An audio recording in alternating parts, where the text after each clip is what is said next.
భూమికి సంతోషమైన వార్త చెప్తానని శారద అంటుంది. ఏంటత్తయ్య అది అంటుండగా, ఏం లేదమ్మా, శివ ఉన్ను పూని ఇద్దరు కలిసి ప్రేమించుకుంటున్నారు అనేసరికి భూమి చాలా సంతోషపడుతుంది. అవునత్తయ్య, మర్చిపోయాను, ఇది బావకు తెలుసా అని అన్న తర్వాత, ఇది బావకు తెలుసమ్మా, బావ కూడా వాళ్ళిద్దరి పెళ్లి చేయడానికి ఇష్టపడుతున్నారు, నీతో మాట్లాడతానని కూడా అన్నాడు అని చెప్పేసి శారద అంటుంది.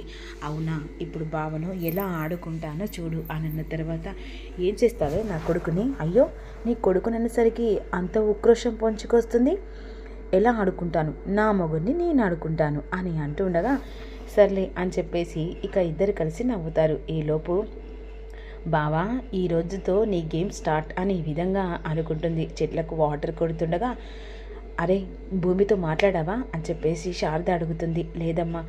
సరే మాట్లాడరా అని శారద అన్న తర్వాత, సరే అమ్మా అని గగన్ చెట్లకు వాటర్ కొడుతున్న భూమి దగ్గరికి వస్తాడు. భూమి అని చెప్పేసి పిలుస్తుండగా, ఏంటి బావా కాఫీకి ఇట్లా కావన్నా అని ఆ పైపుతో వాటర్ కొడుతుండగా, ఏ అని చెప్పేసి గట్టిగా అంటాడు.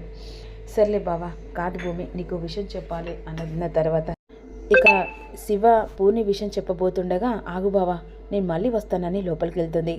ఇక కిచెన్లోకి వెళ్ళిన తర్వాత, ఎలాగైనా ఇప్పుడు చెప్పాలి, అది కాదు భూమి, శివ ఉన్న పూర్ణి అని అంటుండగా, ఆగు బావా అత్తయ్య కాఫీ తీసుకురమ్మంటుంది అని అంటుండగా వెనకాల కోపంగా కొట్టేంత రియాక్షన్ పెడతాడు. ఏంటి బావా కత్తిలా పడుతున్నావు నా మీదకి, అబే ఏం లేదు, అది కాదు భూమి అని అంటుండగా, ఏంటి బావా ఏంటో చెప్పు అని అంటుండగా, అసలు నీ చెప్పేది వింటావా అని కోపంగా అంటాడు. ఏంటి ఏంటి అని ఈ విధంగా మీదికి లేస్తుంది. శివ ఉన్ను పూర్ణి ప్రేమించుకుంటున్నారు, పెళ్లి చేద్దామని ఆ విషయం నీతో చెప్పడానికి. కానీ ఏంటి వాళ్ళు ప్రేమించుకుంటున్నారా, వాళ్ళు ప్రేమించుకుంటే నేనేం చేయాలి అంటే, పెళ్ళికి శివ తరపున అంటే శివ అక్కవు కదా, నీకు చెప్పాలి కదా, చెప్పే బాధ్యత కదా. లేదు బావా ఈ పెళ్ళికి ఒప్పుకోవట్లేదు. అదేంటి, అంతే, నన్ను పెళ్లి చేసుకొని నన్ను ఎలా టార్చర్ పెడుతున్నావు, నీ మెల్లో నీ 3 ముళ్ళు వేయాలి అంటున్నావు, ఆ తర్వాత నీ చెల్లి పెళ్లి చేసుకొని నా తమ్ముని ఎంత టార్చర్ పెడుతున్నావు, అందుకనే ఈ పెళ్లి జరగడానికి వీల్లేదు. ఏంటి నిన్ను టార్చర్ పెడుతున్నానా, అసలు నీ మెల్లో 3 ముళ్ళు వేయింది నువ్వు నా భార్యవని ఎలా అనుకుంటున్నా, అగో ఇదిగో ఇదే మాటతోని నన్ను ఇలా చేసావు, అందుకనే పెళ్లి జరగడానికి వీలేదు. అంటే ఇప్పుడు నిన్ను భార్యగా యాక్సెప్ట్ చేయనా, లేదు బావా మన శోభనం జరగాలి. ఏంటి ఏం మాట్లాడుతున్నావు, అంతే, మన శోభనం జరగాలంటే మీ చెల్లి పెళ్లితో ముడిపడింది, లేకపోతే కాదు కుదరదు అన్నావు అనుకో, సరే అలాగే నా తమ్ముని శివకు పూర్ణికి పెళ్లి జరగదు. ఏంటి బ్లాక్మెయిలా, లేదు బావా నువ్వు 3 ముళ్ళు వేయాలని చెప్పేసి అంటున్నావు కదా, దానికి నిదర్శనం ఇదే అని చెప్పేసి అంటుంది. అయినా సర్లే దాని గురించి పక్కనే పెట్టు, ఇక్కడ శోభనం కాదు, అక్కడ వాళ్ళ పెళ్ళి జరగదు అని చెప్పేసి లోపలికి వెళ్ళిపోతుంది. ఇదేంటమ్మా ఇది ఇంతలా తయారైంది అని అంటుండగా, అవునరా మర్చిపోయాను, అక్కడ మీది శోభనం జరగలేదట కదా అని అనేసరికి గగన్ షాక్ అయిపోతాడు. నీకెవరు చెప్పారమ్మా, ఎవరో చెప్పారు, నిజం చెప్పురా, మీకు శోభనం జరగలేదు కదా అని శారద అడుగుతుంది.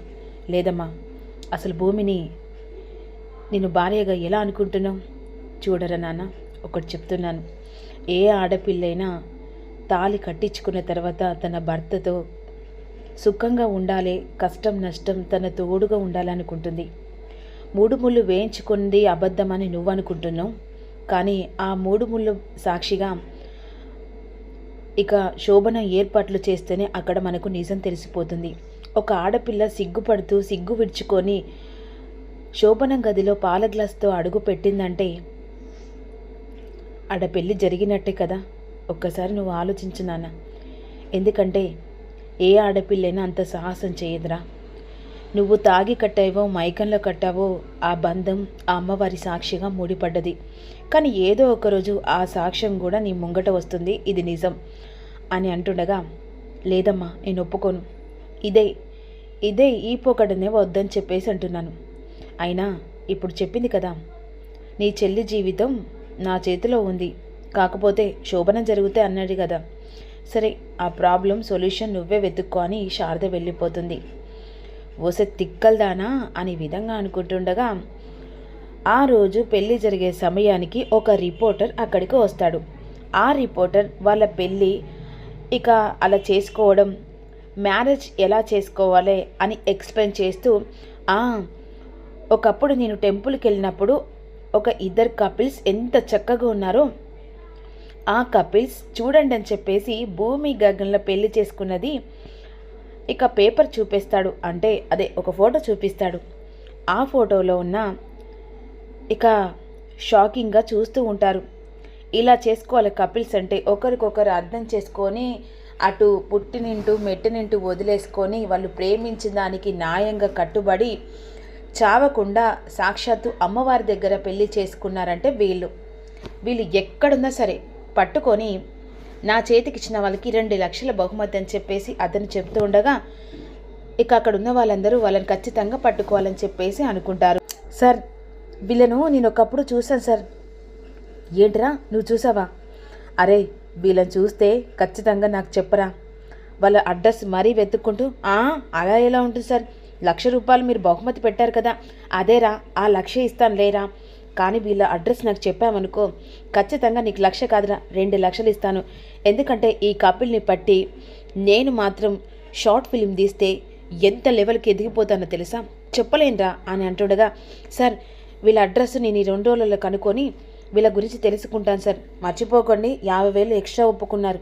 అరే బాబు నువ్వు త్వరగా పట్టుకోరా అని ఈ విధంగా అంటుండగా, మరోవైపు శివాపూర్ని పెళ్ళి ఎలాగైనా చేయాలని చెప్పేసి గగన్ ఇక శారద చెప్పిన మాటలు గుర్తు చేసుకుంటూ శోభనానికి ఒప్పుకుంటాడు. అప్పుడు వెంటనే మనసులో అనుకొని శారద దగ్గరికి వస్తాడు. ఏంటి నాన్న, అమ్మ నీతో విషయం మాట్లాడాలి. సరే నా చెల్లి కోసమైనా ఈ శోభనం ఒప్పుకుంటానేసరికి, అంటే నీ చెల్లి కోసమే కానీ భూమి మీద ప్రేమ కోసమా కాదా అని అంటుండగా, రెండే ఒకటే అమ్మా అని కోపంగా అంటాడు. ఈ విషయం నేను ఇంకా భూమికి చెప్పలేదని చెప్పేసి అన్న తర్వాత వెంటనే భూమి దగ్గరికి శారద వెళ్తుంది. ఏంటత్తయ్యా బావను అల్లరి చేస్తున్నాను బాధపట్టినట్టుగా నీకు కాస్త ఫీలింగ్ అవుతున్నావా ఏంటి అని చెప్పేసి భూమి అంటుంది. ఆ విషయం కాదమ్మా, నీతో ఒక విషయం చెప్పాలి. ఏంటత్తయ్యా? ఏం లేదు, మీ ఇద్దరి శోభనం అక్కడ జరగలేదట కదా అనేసరికి భూమి డిసప్పాయింట్ అవుతుంది. నాకు తెలుసమ్మా. ఎవరు చెప్పారు? మామయ్య చెప్పారా? అవునమ్మా, మీ నాన్న ఒప్పుకున్నంత వరకు, అంతేకాకుండా వీడు కూడా కొంచెం ఇక రూట్గా మాట్లాడినట్టుగా తెలిసింది. అందుకనే అక్కడ జరగని శోభనం ఇక్కడ జరిపిస్తాను. ఏంటత్తయ్యా ఏమంటున్నారో అర్థం కావట్లేదు. అవునమ్మా, అయినా నువ్వు నన్ను అడుగుతున్నావు కానీ బావకి ఇష్టం లేనిది ఎలా చేస్తావు? వాడిని నుంచెల్లే నేను ఫస్ట్ అడిగాను, వాడు ఓకే అని చెప్పేశాడు.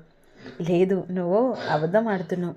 లేదమ్మా, వాడు ఒప్పుకున్నాడు, మీ ఇద్దరికి శోభనం కూడా ఏర్పాట్లు చేస్తాను. అంటే అత్తయ్య నేనేదో క్యాజువల్గా బావతోని మన శోభనం జరిగితే పెళ్ళి జరుగుతుందని చెప్పేసి అన్నాను కానీ వద్దత్తయ్య, బావకి ఇష్టం లేని నేను ఏం ఆలోచించలేను. ఖచ్చితంగా ఏదో ఒకటి దేవుడి రూపంలో మీ ఇద్దరి పెళ్ళి అయిందని ఆధారంతో సహా దొరుకుతుంది. వాడే అప్పుడు ఖచ్చితంగా శోభనం ఏర్పాట్లు వానిష్టంగా చేయించుకుంటాడు. అది కూడా త్వరలోనే రాబోతుందని నా మనసు చెప్తుందమ్మా అని ఈ విధంగా అనుకుంటూ ఉంటుంది. ఈలోపు పూర్ణి శివ దగ్గరికి వెళ్తుంది. శివతో ఈరోజు ఇంట్లో వాళ్ళందరికీ నా విషయం తెలిసింది, ఫ్రీడమ్గా శివకు నా మనసులో మాట చెప్పాలి అనే విధంగా శివ దగ్గరికి పూర్ణి వెళ్తుంది. అదే సమయానికి కాలేజ్లో వెళ్ళిన తర్వాత శివను కలుస్తుంది. అప్పుడు బిందు శివ ఇద్దరు మాట్లాడుకుంటూ ఉంటారు. ఈలోపు వెంటనే శివ బిందు ముగ్గురు కలిసి మాట్లాడుకుంటుండగా, ఏంటి శివ కాలేజీకి చెప్పకుండా వచ్చావు? అంటే బిందు బుక్ ఉంది కదా అది ఇవ్వడానికి వచ్చాను. శివ నీతో ఒక విషయం చెప్పాలి. ఏ బిందు ఇక్కడి నుంచి వెళ్ళవే. ఏంటి? వచ్చింది ముందు నేను, నువ్వు వెళ్ళు. అంతలా మాట్లాడుకోవాలనుకుంటే పక్కకెళ్ళి మాట్లాడుకో. అయినా నీవు ఉంటే నాకేం భయమే. శివ నీకు విషయం చెప్పాలి. ఏంటి? ఇంట్లో వాళ్ళందరూ అనుకున్నట్టుగానే ఒప్పుకున్నారు కదా. ఏ విషయం? కరెక్టే, నన్ను ఇక భూమి తమ్మునిగా ఒప్పుకున్నారు కదా అని శివ అపార్థం చేసుకుంటాడు. శివ అన్నయ్యకును మా అమ్మకు ఇష్టమైంది కదా, నువ్వు ఏ విషయం మాట్లాడుతున్నావు పూర్ణి అని చెప్పేసి శివ అంటుండగా, అయ్యో అలా అంటున్నావేంటి శివ? మీ పర్సనల్ మాట్లాడుకుంటున్నాం కదే, వెళ్ళొచ్చు కదే అని బిందుని అంటుంది. మీరు మాట్లాడుకుంటే నేనేం చేస్తాను, వింటాను అంతే కదా అని చెప్పేసి అంటుంది. సరే వినవే, నీకు కూడా ఎప్పుడప్పుడు తెలిసిందే కదా. ఏం లేదు శివ, నేను ఈరోజు భూమి వదినతో మన ఇద్దరి పెళ్లి విషయం మాట్లాడతానని చెప్పేసి అనేసరికి శివ ఉన్ను బిందు షాక్ అయిపోతారు. ఏం మాట్లాడుతున్నావు పూర్ణి? మన ఇద్దరి పెళ్లి విషయమా? నాకు సిగ్గెత్తుంది శివ. అవును, పెళ్లి విషయమే మాట్లాడుతానని ఈరోజు అన్నయ్య చెప్పాడు. "ఆ, కాలేజీకి సరే సరే, కాలేజీకి టైం అవుతుంది, నేను లోపలికి వెళ్తాను, ఇంటికి వెళ్ళిన తర్వాత మన విషయం మాట్లాడుకుందాం. విన్నావు కదనే, ఇప్పుడే వెళ్తావా" అని ఆనచే పూర్ణి వెళ్ళిపోతుంది. ఇక బిందుకు ఒక్కసారిగా గుండెలు పగిలి చాలా ఏడుస్తూ ఉంటుంది. ఇక ఏంటి శివ, నువ్వు ఏం చెప్పావు, ఈ పూర్ణి ఏంటి ఇలా అంటుంది, ఏమో నాకే అర్థం కావట్లేదు. అసలు నేను అక్కతో మాట్లాడాలని చెప్పేసి కాలేజ్ నుంచి ఇంటికి బయలుదేరుతాడు. ఈలోపు వెంటనే రిపోర్టర్ అని చెప్పేసి అన్నాం కదా, అతను అడ్రస్ తెలుసుకొని ఇక్కడికి వస్తాడు. ఇక డోర్ కొడుతుండగా వెంటనే శారద డోర్ తీస్తుంది. ఎవరమ్మా, భూమి గగన్ ఇల్లేనా? అవునండి. ఆ, అదృష్టం, ఈ ఇల్లు దొరకడం నా అదృష్టం. అరే, నీకు 1,50,000 ఇచ్చానరా అని అంటుండగా, అసలు ఎవరు మీరు? మేము రిపోర్టర్లమ్మా. అయితే నేనేం చేయాలి? మీ భూమి గగ్గన్ల గురించి తెలుసుకునడానికి ఇన్నేళ్ళు పట్టింది. ఎందుకా? వాళ్ళు మేము తీసే సినిమాకు హీరో హీరోయిన్లు కావాలని చెప్పేసి అనుకుంటున్నాం. వాళ్ళిద్దరు ఎందుకు కావాలి? ఒకప్పుడు వాళ్ళిద్దరు కలిసి గుళ్ళో పెళ్లి చేసుకుంటున్నారు, అమర ప్రేమికులాగా. పెద్దోళ్ళు మీరు అర్థం చేసుకొని దగ్గర తీసుకున్నట్టుగా ఉంది అనేసరికి ఒక్కసారిగా శారద షాక్ అయిపోతుంది. ఏం మాట్లాడుతున్నారు అని అంటుండగా, అయ్యో మీకు అర్థం కావట్లేదా అని చెప్పేసి వాళ్ళు పెళ్లి చేసుకున్న వీడియో అతను చూపించేసరికి ఒక్కసారిగా షాకింగ్గా చూస్తూ ఉంటుంది. ఎవరమ్మా వచ్చిందని చెప్పేసి సరే, ఆహా, హీరో దిగొచ్చినట్టుందిరా, చూడరా ఆ ఎక్స్పోజింగ్, ఆ బాడీ నెన్స్, అబ్బా ఎంత బాగుందిరా. నమస్తే సార్, మీ దర్శనం దొరకడం మా భాగ్యం సార్. మీరే మా సినిమాలో హీరో సార్. మీలాంటి హీరో మాకు దొరకడం చాలా అదృష్టం సార్. అసలు ఎవరు మీరు? ఎందుకు నాన్సెన్స్ చేస్తున్నారు?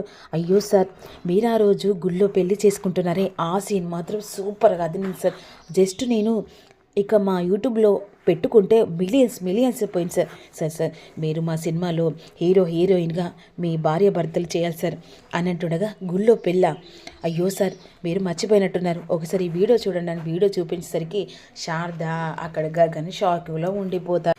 అంటే ఇక అప్పుడే గగన్కి అర్థమవుతుందా, భూమిని పెళ్లి చేసుకున్న విషయం ఆ దేవుడి ద్వారా ఇతని రూపంలో బయటపడ్డ తర్వాత భూమిని తన భార్యగా ఒప్పుకుంటాడో తెలుసుకుంది.